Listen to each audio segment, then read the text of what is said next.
Hello friends, welcome to my new blog. তো সকলে কেমন আছো? আশা করছি সবাই খুব ভালো আছো। তো আজকের ব্লগটা ভীষণই স্পেশাল এবং একটা সারপ্রাইজও আছে।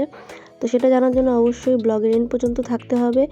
তো দেখতেই পাচ্ছ, চলে গেছি হিরুর দোকানে জামা কাপড় কিনতে। ইয়েস, আমার হাজব্যান্ডের জন্য, যেহেতু আমার হাজব্যান্ডের জন্মদিন ছিল এবং কেনাকাটা হয়ে যাওয়ার পরে ওখান থেকে চলে গেছিলাম লোকনাথ জুয়েলার্সে। যে দেখতে পাচ্ছ শাখা জোড়া, এটাও কেনা হয়েছে, বাট সেটা আমি কিনিনি, কিনেছে আমার সঙ্গে। দেখো তোমরা চিনতে পারো কি না? Yes, Smritikana di, the most wanted popular singer. এই দিদি অ্যাকচুয়ালি আমাদের বাড়িতে এসেছিলো, তো দিদিকে নিয়ে বাজারে চলে গেছিলাম। তো দিদি এই যে দেখতে পাচ্ছ শাখাজোড়া এবং মালা কিনেছে। কমেন্টে বলো কেমন হয়েছে। আর তার সাথে সাথে দেখতেই পাচ্ছ আমাদের রজত ভাটিয়া, মানে আমার বোনাই, ও কিনেছে একটা চেন। তো তারপরে বাড়ি চলে গেলাম। বাড়ি যাওয়ার পর এখানে যে জামা বা টি শার্ট বা শার্ট এনেছিলাম দুজনের জন্য, সেম দুই ভাইরার জন্য, তো সেটা ট্রাই করা হচ্ছিল। আমার বড় অলরেডি একটা পরে নিয়েছে এবং তারপরে ভাইকে বললাম, ভাই তুইও পরে নে, দুজন সেম। তো পরার পরে এই যে কেক কাটা চালু হয়ে গেল।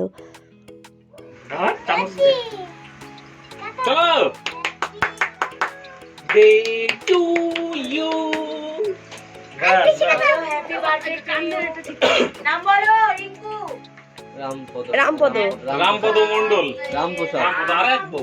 আরে ও তো বাতিল বাবা, তো বল ভাই ভাই মিল দেখতে হবে তাহলে। না তুমি কালকে দিয়েছিলাম কেবল, তুমি এখানে বসো, তো এখানে বসো।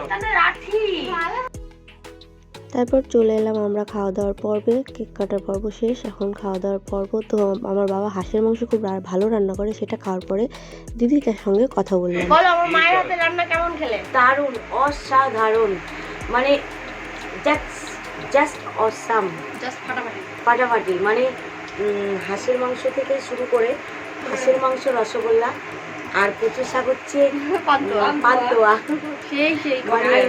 ইলিশ মাছ তো এখনো খাইনি। আরে বাস, সত্যি বলছি, মানে দুটো জিনিস খাচ্ছি এত সুন্দর, আমি জানলে আমি দুপুরবেলা সত্যি দুপুরবেলা এলে সব থেকে ভালো। তো তোমাকে বিশেষ করে একটু বেশি করে টাইম করে পেতাম, এই আর কি, আমি এরপরে বেশি টাইম দিতে পারতে। হ্যাঁ, তো আমাদের খাওয়া দাওয়া এখন শেষ। খাওয়া দাওয়া করার পর এখন বসে আছি, সবাই হাত দিতে গেছে। দেখো এই দেখো বাইরে আমার নিজের আর এখন রাত হয়ে গেছে, এখনো আমার সোনামা ঘুমোয়নি, আমরা ঘুমোয়নি। তো যাই হোক, দেখতেই পাচ্ছ দিদি খুব ব্যস্ত মানুষ এবং শিল্পী মানুষ, গান নিয়েই ব্যস্ততা, সেই জন্য দিদি ভাই গান রিয়াজ করছিল।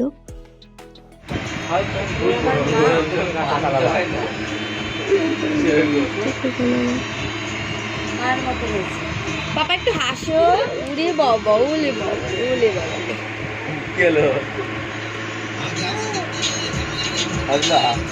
তো তারপরে দেখতেই পাচ্ছ এখানে সম্রাট একটু ডান্স করছিল, আর সেটাকে আমি একটু স্লো মোশন করে একটু স্টাইলটা বাড়িয়ে দিলাম, ভালোই লাগছিল। তারপর ভাই সবাই মিলে একটু ডান্স করছিলাম আমরা, বাট আমি ভিডিও ক্যাপচার করছিলাম বলে আমি নাচটা বন্ধ করে এদের ক্যাপচার করছিলাম। দেখতেই পাচ্ছ ভাইয়ের নাচাও হয়ে যাচ্ছে, মেয়েকে ঘুম পাড়ানোও হয়ে যাচ্ছে, মানে দুটো মস্তি একসাথেই। বস দেখলে হবে সেই আনন্দ। এরকম ভাই যেন প্রত্যেক ঘরে ঘরে ভাই আমাদের বিছানা করে দিচ্ছে, খুব ভালো লাগছে। যাই হোক, ভাই এদিকে বিছানা করুক আর আমি যাই ওই ঘরে, দেখি স্মৃতিকণা দিয়ে ওরা ঘুমিয়েছে কিনা, ওনাদেরকে একটা গুড নাইট বলে আসি। আর যাই হোক, একটু ওনার সাথে টাইম কাটিয়ে আসি, দেখি ওরা ওই ঘরে কী করছে। তারপরে ব্লগটা শেষের মধ্যে আর বেশি বাড়াবো না, তো চলো যাই দেখি দিদিরা কী করছে ওই ঘরে। তো এখন হচ্ছে আমাদের ঘুমানোর টাইম। শেষ করে ফেলতেছি, শেষ করে ফেললাম। কিছু মনে করো না, শেষ করে ফেললাম। মানে এটা হচ্ছে ভিডিওতে বাহাত দেওয়া, আর কিছুই না। তো যাই হোক, এখন আমরা ঘুমোতে যাব, এখন ভিডিওটা এখানে শেষ করবো। এই কিছু বলে দে আমাদের, আমার ফ্রেন্ডদের কিছু বলে দে, কিছু বলে দে আগে আমার মেয়ে, তারপরে সব কিছু। তো যাই হোক বন্ধুরা, এখন ঘুমোতে যাবো। গুড নাইট আমাদের সকলকে, ভিডিওটা এখানে শেষ করছি।